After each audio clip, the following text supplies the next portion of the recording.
एबेठारु आरंभ हैला रथ यात्रा। काहींकि गुंडीचा मंदिर को जाती तीन भाई भौणी, किए देवी गुंडीचा। महाभारत युद्ध समाप्ति परे गांधारी श्रीकृष्ण को अभिशाप देइथिले जे तुमे जेमिति तुमर शक्ति बल मोर वंशनाश करिच तुमर भी सेमिति वंशनाश होइजिव। युद्धर 36 वर्ष पर द्वारिकार यही अभिशाप आरंभ हैला। एहा फଳରେ द्वारिकार दुर्घटना घटिला एवं जदुवंशर परिसमाप्ति घटिला। एहा परे भगवान श्रीकृष्ण द्वारिका छाड़ीदेले। दिने से गछमूले ध्यान रे बसी थांती। दिने जरा नामक शिकारी हरिणर पिछा करू करू श्रीकृष्णकर पद को हरिण भावी तीर छाड़ीदेला। तीर जाई भगवान श्रीकृष्ण पादरे बाजिला।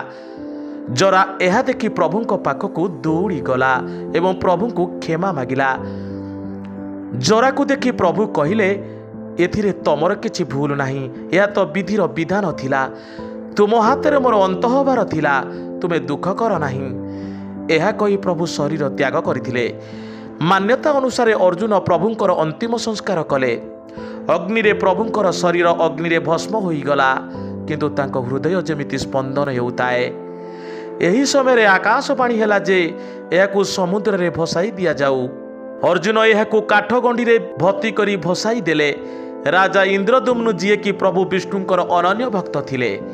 प्रभु विष्णु स्वप्नादेश देले, मु पुरीर समुद्र रे काठगंडी भाव में भासुअछि, मते उद्धार करी यथाविधि रूप से पूजा अर्चना स्थापना कर।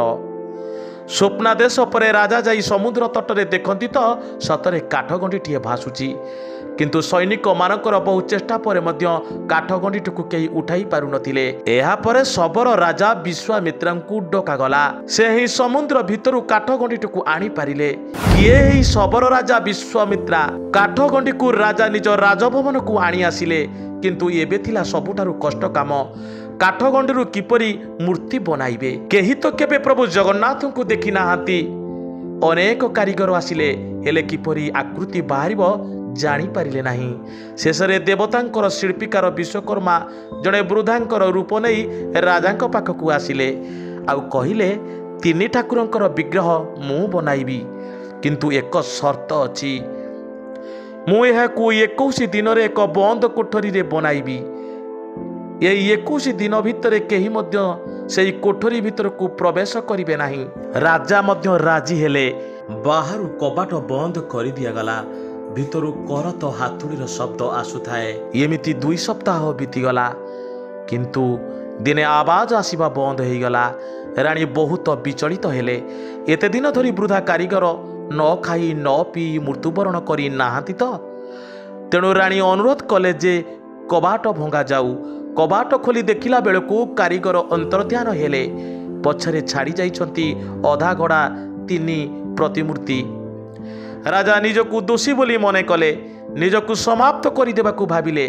किछि समय परे आकाशरु शून्यवाणी हेला जे, राजा तमे तमर प्रतिज्ञा भांगिच, मु एही रूप रे पूजा पाइबी।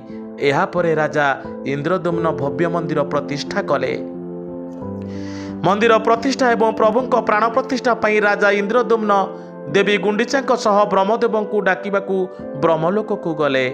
राजा और रानी को अनुरोध क्रमे ब्रह्मदेव मंडल को आसी पुरी मंदिर प्रतिष्ठा कले। आउ 3 ठाकुरंक मध्य प्राण प्रतिष्ठा कले। विष्णु खुशी होई राजा इंद्रदुम्न को वरदान देले।